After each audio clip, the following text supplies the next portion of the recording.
back, ladies and gentlemen, Kunkins and Jaws, all you beautiful Kiadi Mundi Conans, whatever you might be, especially you creepy looking plagueis people lurking in the shadows for reasons we may never know because of budget constraints. You're watching Arnold Holiday News, the only news you'll ever need because you have no other choice.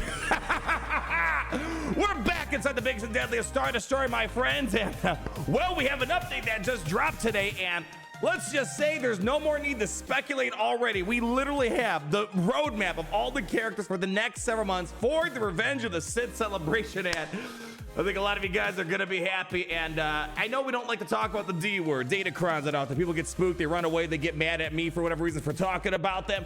But I think we have one that a lot of people are gonna be happy to see again. Darth Sidious DATACRON. He's back, baby. Yay. Let's go ahead and have ourselves a little bit of a conversation. Oh, man. Where do I even want to start right now, Gary? All right, well, APPO's in the game, which means new update has dropped. This character is going to be unlockable next week on Tuesday, whatever it is, the 9th, right? Well, so we got some time before we could finally test him out. And, you know, we got to wait and see if we can do much before Lord Vader. I think it's going to help out a ton if we can try to get that Grand Moff Tarkin rework a little bit earlier. But I digress, my friends. Let's get to the other stuff here. You guys already knew about APPO, right? All right, so new update dropped. We have Batcher Shards and Fireball on Fleet Battle. 4C replacing Grief Karga. He's on Light Side 3E, but he's also in Galactic War. So why even farming with hard node energy for Grief Karga? I don't know. That's basically the main thing here. Some fixes for Great Mothers. And as well as for Crosshair. We'll talk about the Datacrons for those that are interested towards the end. But this is what we want to get into.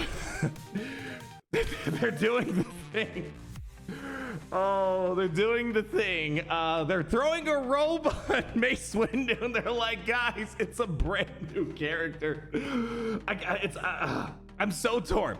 On one side, I'm like, that's not very, you know, you already have a Windu. This Windu is not much different than the other Windus that are doing the Master Qui-Gon route, kind of like we were joking. Throw on a robe, sell a whole brand new character, and normally I think I'd be mad if it was any other character, but it's like, it's freaking Mace Windu. How can I be mad? So they're gonna just throw a robe on him, gonna be a legendary, and Master Qui-Gon kind of went through a similar thing. This Master Qui-Gon, not very different from the other Qui-Gon we had. It's not like, you know, Rey, Kylo, Luke, Han Solo, where I can make an argument why we have multiples of them and duplicate. They're not even duplicates, they're different snapshots of their life. The difference between this Windu and the other Windu might be a total of like 5 minutes. Not even 5 seconds. One had the robe off and one had the robe on. So I don't know, people, I'm excited. It's freaking Mace Windu. I'm not gonna complain about it. But speaking of Mace Windu, we basically have ourselves I don't know if this is intended to come out this early, but basically all the requirements. Remember, there are 4 dark side clones, 2 Jedi Vanguard members, and well, we know all of them right now, so why don't we go ahead and bring them up? So here are the new Jedi Vanguard members. One that was, I don't think, on a lot of people's bingo cards. I saw a lot of, you know, Jedi Count Dooku's, Quinlan Voss, stuff like that, Yaddle, whatever the case might be. We got a kind of an oddball, but I think a lot of us were expecting a Jedi Temple Guard. We already see it as an NPC in a variety of content, so probably it was easiest to take the art assets, put some new bones in it. We don't have the kit reveal stuff and all that fun jazz we want to see, but this is like 3 months worth of characters that are being dropped on us right now, a little early. So we have ourselves the Jedi Temple Guard. Cool. This one was not in my bingo card right back here. We might need to do a little bit of a reminder. This is, I'm probably going to butcher her name, Depa Billaba. She was the apprentice of Mace Windu, so makes sense if you're doing a new Jedi Master Mace Windu legendary, right? You know, it's like if you have an Obi-Wan, you should have a Qui-Gon, all right? But furthermore, I believe we saw this in Bad Batch, correct? She was the master for a guy named Caleb Doom, more popularly known as Kanan Jarrus. So I think it's kind of an interesting one. I don't think it was on a lot of people's bingo card. Maybe there was that one person. If you were that one person that guessed it right, pat yourself on the back. You have great foresight. I would watch out for any type of clone troopers out there. They might have the special Order 66 buff, and problems might incur afterwards. But beyond that, that's what we have for the Jedi Vanguard members. We're only gonna get 2 of them, and I'm Jocasta, new remember. She's also gonna be a part of this brand new team. Maybe Keller and back, because we gotta figure out what we currently have that's gonna fit in this team. But this is what we see moving forward here. And man, again, I want to emphasize, I'm not like a crazy fan of just, you know, 2 Qui-Gons or 2 Windus, but it's freaking Qui-Gon. freaking Windu. And guess what? I can promise you they're probably gonna do the same thing for Yoda. Where's Yoda? I think the Yoda we have, this is gonna be a creative challenge for CG. Yoda's already got a robe. So they gotta do Grandmaster Yoda Unrobed Edition. There we go, people. I solved their problem. Next, legendary confirmed. Honestly, for Yoda, again, I don't think Mace Windu's a bad character. It's like, I don't think we needed a whole new one, but I think for Yoda, he needs at the minimum a brand new, he doesn't have a unique ability. What the heck is this? Not many legendaries are like that. I mean, is there any other legendary? Yeah, I think most legendaries have a unique ability. So anyways, I'm getting off the rails a little bit. I just found it funny. I was kind of joking. It's like, oh, they're gonna put a robe on him. And that's what they did. I don't know. Maybe you guys don't care like me, or maybe you guys do care. Let's talk about the clones now. Oh man, here you go. Cat's out of the bag, people. Now, we already knew about X2, whatever his name was. It's tech, but it's not really tech. So we're gonna be getting that. We have APPO, which just got added to the game. We were teased about the disguised clone trooper. So that's gonna happen. I think that was just like a return, or not return to Sith, a Revenge of the Sith, like post-credit, deleted scene, whatever. Also infamously known to be included in Lego Star Wars. That's obviously the reference they were going for. And look at this, people. I don't know if my tactile scanners are deceiving me, but that looks like Scorch. Does that look like Scorch? I don't know. What do you guys think, huh? Yeah, I think you guys are on the same wavelength as me here. So getting our first clone Commando in Star Wars Galaxy of Heroes. Oh my gosh, we are gonna be eating good in the next upcoming months here for Star Wars Galaxies. I am absolutely hyped for each and every one of these characters. I don't care if Mace Windu's got a robot. It's freaking Samuel Jackson. He is the reason why we have purple lightsabers in Star Wars. He's freaking amazing. BAMF, I believe, is what's inscribed on his lightsaber. I'm hyped for these Jedi, even the ones I was not expecting. I think it makes a lot of sense for Windu. And gosh, clones. Listen, I think any trooper with a helmet, Imperial trooper, clone troopers, I don't think you're gonna get much complaints out there, my friend. So that's what we have in terms of the Mace Windu pipeline. I don't know if this was intended to be in the data mine this early, but you know what? It is. So now we know what we're looking forward to. All right, people, let's talk about some big D word stuff. Datacrons. We have a new Datacron set. I think some fan favorites that a lot of you guys, again, if you don't like Datacrons, there's always that one. I don't care. Again, Datacrons are free to play to an extent, right? Like you can get 1, 2, 3, level 9s for free, whether you get the ones you want. That's the catch behind it all. There is going to be a very important one with Darth Sidious Datacron. We also have the new Focus Datacrons that are coming. I think it's next week's episode shipment reset. But I want to bring up the data mines real quick. This is data mine, so nothing confirmed. Inside the bowels of the data mine, something a little odd showed up. It looks like there might be some sort of Datacrons allowed in PvE content. Which ones? I don't know. But like, for example, there's one for raids. It tracks which Datacrons were already used within this raid. So we might see something for that. Maybe we'll see something for territory battles as well. Not sure. So keep your eyes peeled. I think this is one thing that people would probably want to see. Datacrons are here to stay. Listen, the ship has sailed. Datacrons are here to stay whether you like them or not. Whole different thing. We're seeing that they're making an effort to try to make them better. I don't think we're 100% there, but if people had uses outside of Grand Arena territories, it would increase the incentive. All right, maybe I should have one if I could use it in Conquest, territory battles, maybe the raid. The question's going to be, and again, none of this is confirmed. The question is going to be if Datacrons are going to be allowed in these PvE game modes. Are the new game modes going to be tuned, balanced around the hope you're using Datacrons? Because what does that mean then? If that is the case, that means the PvE content is going to get more difficult if you're not adopting Datacrons. So again, it's all data mine, speculative. I should make that clear as well for even the data mined artwork that we have for all the Mace Windu stuff, the clones. It's data mines, I think, to be subject to change, but I think a lot of us can agree. Generally, when it's in the data mines, it happens most of the time, except in the situation, in case you guys did not know. There was a little April Fool's gag. People were like tagging me up the wazoo. I didn't take the bait. They're like, oh, Relic 10 incoming? What? There's a Relic 10. Look at this. Did you see this? There's a Relic 10 incoming. It was an April Fool's joke, just to clarify. However, the Datacron stuff for PV, that was not an April Fool's joke. That is 100% legit down there. So just want to put that out there. I think Relic 10 or some sort of new form progression will happen at some point. This is not it, but it was a good effort. Good if remember, the people at SBGH events, they have one dude who made their own custom version of Galaxy Heroes under the table. Yeah, so they can make any of your wildest dreams come true. You want 5 Banes? They got it done. You know what's funny? I think 5 Banes is worse than 2 Banes. Isn't that funny how that works? Sometimes more is not better. Okay, let's get to the last bit here. Let's talk about these Datacrons. So we have, for this new season of Datacrons, Bad Batch, Rebel Fighters, Sith, Separatists. We're just going to kind of do a general overview, and eventually I'll go ahead and update the spreadsheet, the ultimate spreadsheet I have, add what my recommendations are for this new Datacron set. And down below, we have the new Focus Datacrons. Now remember, these are basically like, they're like guaranteed. Like you're gonna, what you see is what you get. It's not gonna be like, for example, the current Datacrons where you might not get what you want. Let's not open up the can of worms on all these problems in regards to that. But it looks like we're gonna have a Boba Fett sign of Jango one. We're gonna have a Dr. Aphra one, Hera Syndulla, Zalbar, quite a few of them. And again, we're gonna be experiencing them for the first time. Whenever they come, we'll talk about it a little bit more. Time will tell if it's gonna be a good addition. They will be added in the episode shipments.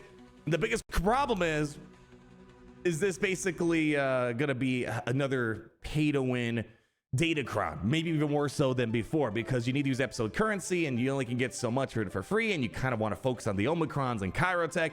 It's gonna be more, I think, of an added benefit for those that buy the season pass or the battle pass every single season that it comes along. Those are the ones that's gonna be mostly beneficial. So time will tell. I wish the Focus Datacrons were farmable for free a lot easier inside of Conquest, but you know, maybe down the road they'll do it. Hard to say, but again, we have to wait. We can't really give a full opinion on until we've had it in our hands and kind of get a feel for what it is. But on paper, looking like it's going to be a little bit out of reach for a lot of people out there. And let's just go to, I think, again, if there's one Datacron that and you want to tune out for the rest of this, Darth Sidious Datacron is back. Oh, it kills me that this is not what Darth Sidious is like all the time. This should have been the Omicron, a Wampa 5.0. Oh, it drives me wild that we don't have it that way. But nonetheless, people, it's gonna be farmable very shortly here in the next Conquest cycle. Darth Sidious, if he's the only one, remember, solo. He's got a solo. Again, we've had this before. There's tons of videos that we put out before. It was so much fun. This is what, like, again, Datacrons in its generality, I like them. It's just the how you acquire them. That's the biggest problem that it really kind of evolves around. But Darth Sidious is going to get that max of 200% defense, health steal, max protection, 100% counter chance, critical chance, 100 speed, immune to daze and stuns, dispelling all the debuffs on himself, resetting all of his cooldowns, so constantly smashing his AoE. Then whenever he uses that basic ability, gets the damage over times going on him. Enemies can't assist or attacking, and if he's targeted, at the end of each enemy's turn, if they had 5 stacks of damage over time, instantly defeated. This was a blast to use. Oh, I cannot wait to get a hold of this once more. Then whenever an enemy's defeated, he gets that 100% health and protection. So let's just quickly gander over the generalities. You know, again, if you want more details, I'll go ahead and update the spreadsheet once I kind of mold this over a little bit more. But basically for the dark side level 3, there's not like a super bang per buck that everyone should try to get a couple of. You know, yeah, you could do some funny stuff with, like, you know, the special abilities giving you buffs. That could be nice. It's really that light side. They're getting, yet again, max health, max protects for each other ally. We still have one right now, and they're going to be getting it yet again. So the Leias, the Ahsokas, the Super Rays, going to be incredibly annoying. Also, tank revive is a big thing there. Those are going to be the 2 biggest things. And sometimes this right here at the 50% offense and speed stacking, it's beneficial. The problem is, if this is kicking into effect, it generally means, especially in offense, you're getting your butt kicked, right? And for most situations, when you're getting your butt kicked and you're losing people, you're having a rough time. But it's good for things like General Anakin Skywalker, for example. All right, we have some Bad Batch stuff here, primarily focusing on the newer Bad Batch teams, but you know, we got some stuff that's beneficial for the older Bad Batch here. Being able to ignore a taunt on an enemy that was damaged previously by a Bad Batch ally on their turn. So again, allowing you to kind of work around those taunts a little bit more. Whenever an ally is defeated, you're going to dispel stealth from the strongest ally. They gain 200% defense, recover 100% health protection. Sounds a lot of fun. This one, you know, it doesn't really seem, they get protection on top of the health recovery. Okay. Critical avoidance, yeah. It's pretty much, this is going to be the big one that people are going to want for both of the Bad Batch crews on that first ability right there. Rebel Fighters, they go hard, man, especially when they get like just a little bit of Datacron love. they're already great. They get even gnarlier, whether Mon Mothma with Luthen or Luthen with Saw Gerrera here. I think really the biggest one that we're probably going to be seeing is maybe that turn meter is going to be helpful. You know, getting that revive, that could be nice as well, reducing their cooldown. You know, it's not as bang per buck as the other one, but I'm assuming probably turn meter, because there's always buffs being pumped on a Mon Mothma lineup or Saw Gerrera. That could probably move your team along a little bit faster here. Also, being able to inflict the debuffs, dealing 10% of that enemy's max health is gonna be great with Saw Gerrera. All those bombs that he throws on, yeah, big deal. Also, Sith stuff here. Woo! Sith always get a little bit of love here and there, right? I think probably the biggest one that you're gonna be looking at, you know, it's boy, this, oh man, this one's gonna be a little bit trickier, right? You know, man, if I had to pick one right now, the bonus turn is probably going to be the one. You know, is anytime someone falls below 100% health, boom, bonus turn. That's going to be probably the nicest one they have. Again, there's going to be situations where other ones can be a little bit nicer as well. Separatist getting some love on top of that. The repost or riposte, sometimes I like to call it. Probably the best one you're going to have here. Maybe getting the buffs could be nice as well. But then here we go. Crosshair Scarred. You know, we kind of said that the Hunter Mercenary Datacron was a little bit weird. It wasn't really designed for the Bad Batch. It was more so, if anything, for the Balin Skull lineup and Mercenaries. But here we're getting more dedicated stuff to try to give some added bonuses for those that spent the money on the new Bad Batch squad. So anytime Scar loses the sack of Shaken, he loses another sack. So basically double timing how fast he gets rid of Shaken, and when he's shaken and not stirred, let's just say he's gonna be putting on some huge damage. And then whenever he doesn't score a critical hit, he gets the buff immunity. So this seems like it's gonna be nice. Again, the biggest thing about the Bad Batch is like, all right, Crosser, we gotta kind of wake the hell up, man. Get the shaking off, man. I know you're all shook up. The second it gets it off, you're gonna be rolling. This one, you know, for me, man, I feel like Batch is probably the weakest member on the crew, so I'm not sure if this is going to be the one you're going to want to strive for. If you do have the new Bad Batch, you know, same thing with Mega Fugitive. It seems like Crosshair Scarred is probably the one you're going to want to have. But here, look, again, if you have the older Bad Batch crew, you know, is it old Omega or younger Omega? I don't know. You guys figure it out. Whenever she gains stealth, she's going to reduce the cooldown of special ability, so maybe nice. Wrecker, Tech, yeah, maybe reset the cooldowns. Could be nice, I suppose. So I guess we're trying to maybe work on the older Bad Batch team.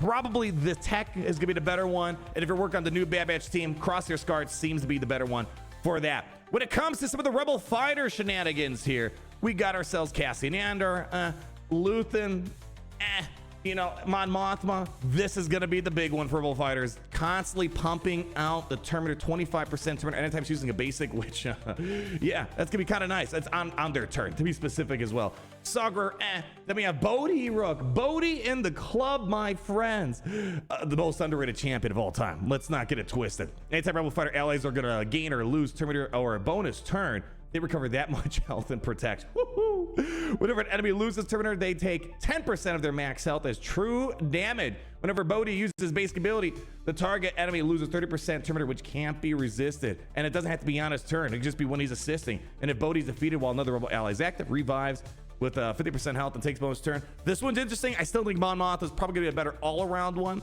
You know, we'll have to wait and see. And then we already talked about the Darth Sidious current. Great seeing that. Palpatine, Emperor Palpatine to be specific. It's getting some stuff. It's nothing super special. Darth Talon, it's all right as well. You know, anytime she's a basic, she gets protection up, 50% Terminator. Yeah, she gets a little bit of fear. That sounds kind of nice, right? Siam, nothing too amazing. You know, maybe his offense will stack up greatly. Who knows? He could hit pretty hard. Sith Assassin is going to get 100% protection recovery whenever they gain stealth. Sounds kind of nice, right? And then we have some beautiful, beautiful separatist action here, my friends. We got Count Dooku with the 200% critical chance, critical damage, and he's got an arm, man. In my mind, he's more of a support champion, but it's like, man, he can really deal out that damage. But then whenever a separatist ally uses a special ability on their turn, Dooku's going to be assisting and dispels all the buffs on the target enemy. Yeah, I think Trench is going to like that. I know he's got a Datacron. No, listen, remember the key rule of thumb. On a Trench team, everyone is more impressive than Admiral Trench, and this furthers it. Also, Dooku's going to inflict, Dooku's inflicted a disarm until the start of his next turn. Whenever Count Dooku takes damage during his turn, the weakest enemy is dealt 200% of that damage. So it's kind of a wild concept. I kind of like that. It's a creative way of using disarm. I feel like disarm,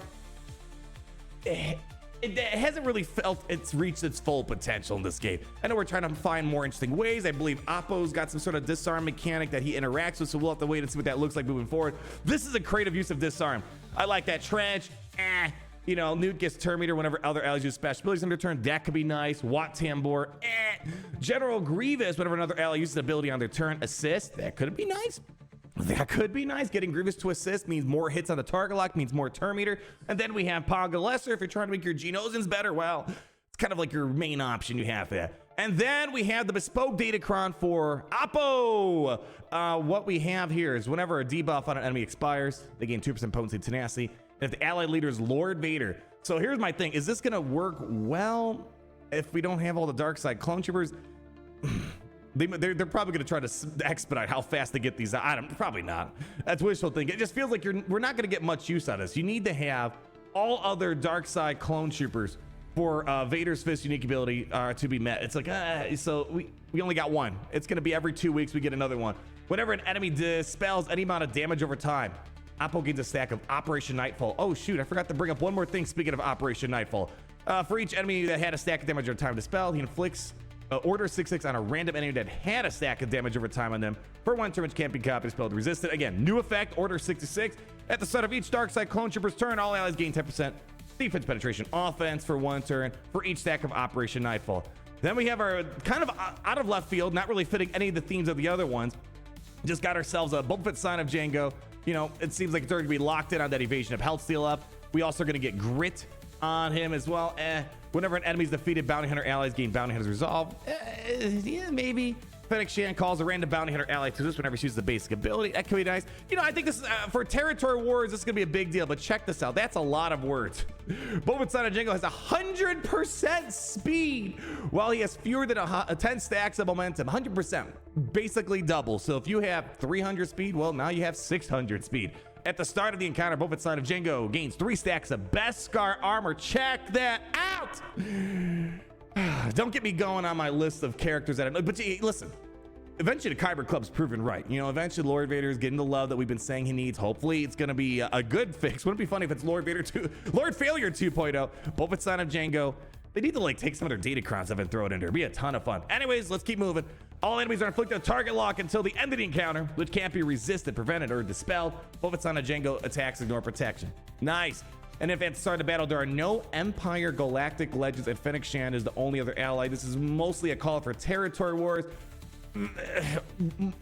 A lot of guilds kind of moved away from Boba Fett of Django and territories for Lord Vader. It's still a thing out there. So this is mostly calling that up. While Boba Fett of Django is active, all allies have 75% max health, offense, instant feed immunity, immune ability block, daze, healing immunity, shock, stun, turn meter reduction, and allied attacks can't be evaded.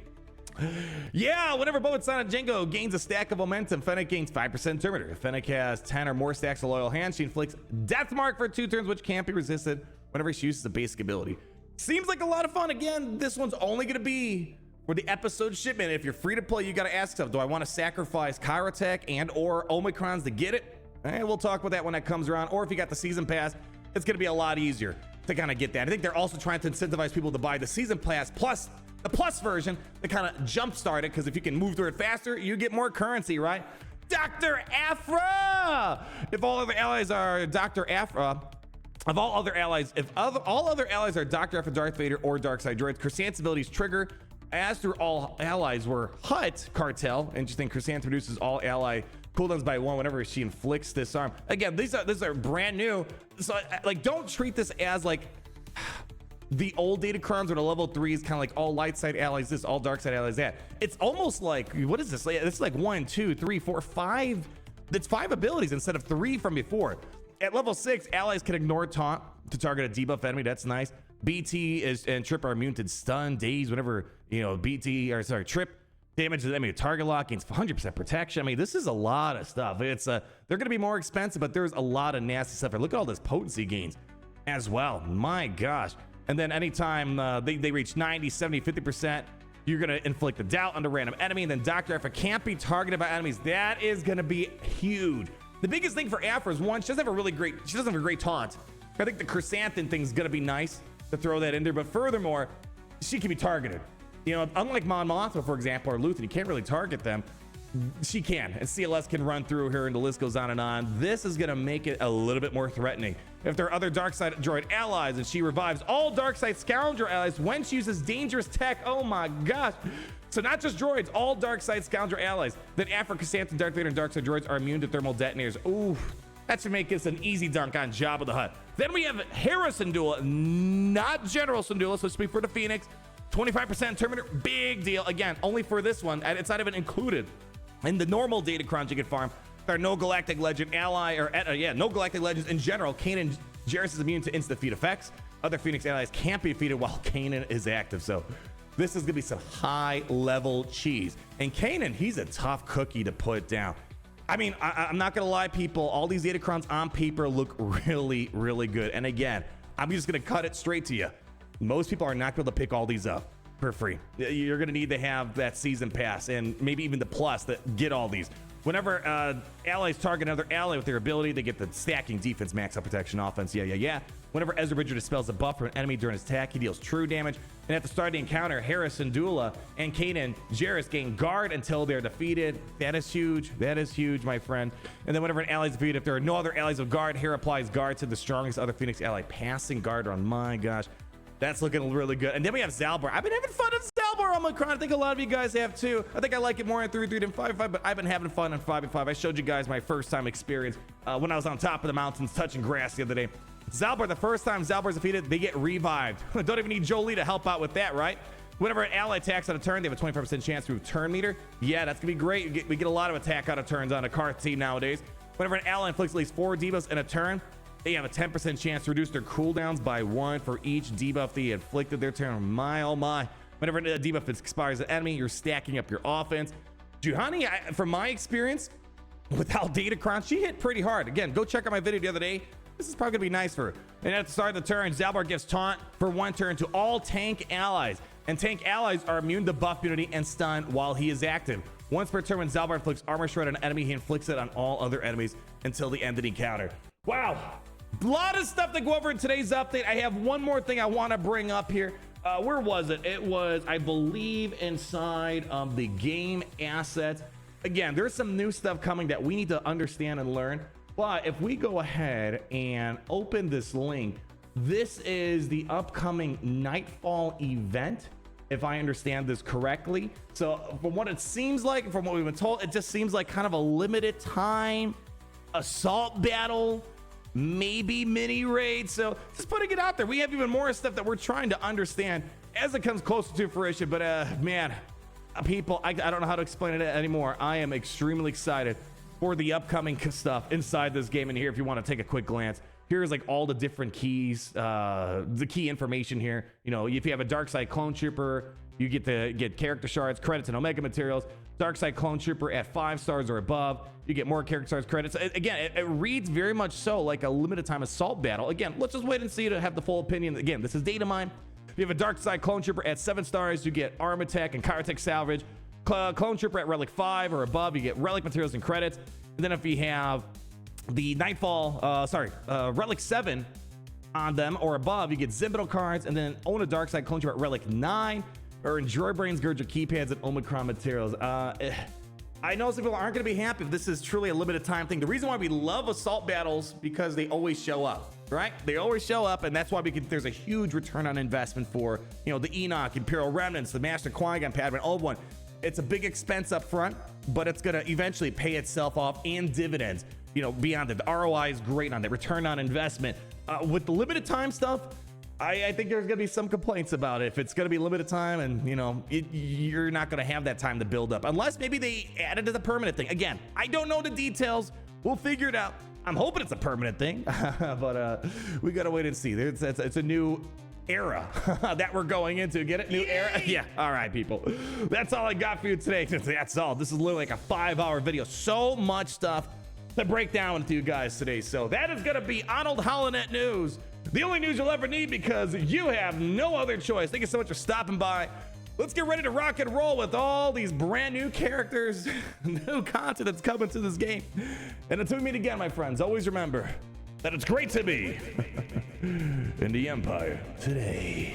It's great to be in the Empire.